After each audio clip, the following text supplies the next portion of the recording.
Washington, D.C., home to more than 500,000 people and at least 1 million stories. This one begins at a little white house, just 7 miles from 1600 Pennsylvania Avenue. This is the story of a chess club, founded for inner city youth. It's different from most. It's distinguished and boasts of not just teaching chess, but truth. It teaches young children to reason, to rationalize, to use good sense and intelligence against deception, treachery, and lies. So at the Big Chair Chess Club, we're on a mission to save the lives of our children, to teach the unteachable, reach the unreachable, and always think before you move. Eugene Brown bought the old house in the early 90s. Lewis there, tell him I'm on my way. Then traveled to the city's toughest neighborhoods, recruiting kids to learn chess and join his club. I'm going into my 3rd decade of teaching chess. And I can actually say that I think that I'm the one that brought chess east of the river in Washington, D.C. Yet, this is more than just a game to the D.C. native. It's a lifesaver for the thousands who've sat down with him over the years. Some of them never learn how to be real good chess players, but that's not our mission. Our mission is to get them to think before they move. You know, because I've seen too many kids make impulsive decisions that's ended up costing the rest of their life. Impulsive decisions put Brown's son in jail for 16 years. His grandson is behind bars now. And despite his mother and father's love and hard work, Eugene did time too. I must have did almost close to 20 years on layaway plans. A 7-year here, a 8-year here, a 6-month here. We visited one of those stops where Eugene went after trying to hold up a bank for $3,200. I went in Trenton State Prison in New Jersey in 1969. I was a young guy. I didn't know anyone in that prison.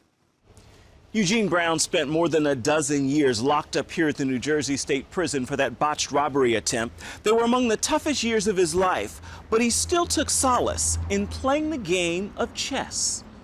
That's how I did my time on a chessboard. I've seen the Muslims, I've seen the Christians, I've seen the stick-up guys, I've seen everybody had their cliques, and my clique was chess, you know, and that's what I carried around. The big change came when another inmate taught Brown to apply the game to his life. I said, man, I lost. I didn't know. He said, man, you never lose. He said, you're either learning lessons or you're teaching lessons. Chess is the only game that can't be won. It can only be played, just like life. 3 stages of life. Your opening, that's when you're a young fella. The middle game, that's when you're like middle age. And the end game. He's been sharing those lessons with children since his release. The work has earned chess awards, recognition from the city, and now his story moves to the big screen in Life of a King, starring Academy Award winner Cuban Gooding Jr. Ah, yes, the pawns. They are the front line. They will be casualties. Scraps boring, man. Kids game. It was really a wonderful experience to watch it the first time. And I think that's why I'm here talking about it like crazy. Gooding compares this role to the noble characters he's played in films like Men of Honor, Red Tails, and Gifted Hands.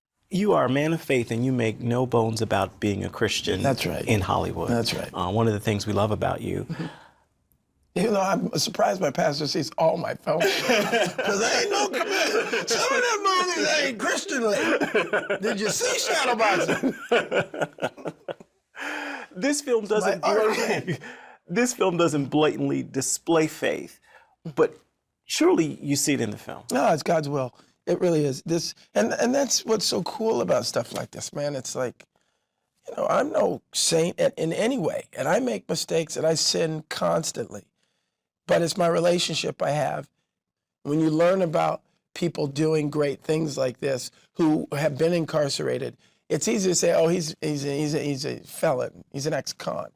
But this is an ex-con who made a difference in the life of these kids who are now considered intellectuals, you know, and And that connective tissue of society and life is what intrigues me. And I hope that, you know, people find healing in stories like this. King Perry it is. Now, King Perry has an army, and you're a part of it. But the problem is, you think you're out there doing the king's business, all you're really doing is sacrificing yourself. Like the pawn you truly are. It ain't like that, B. It's exactly like that, partner. I didn't know I looked that good. Brown loves the film, but says he can't take credit for this latest move in his endgame. The only reason this movie was made, the only reason that I'm here is it's an ancestral blessing.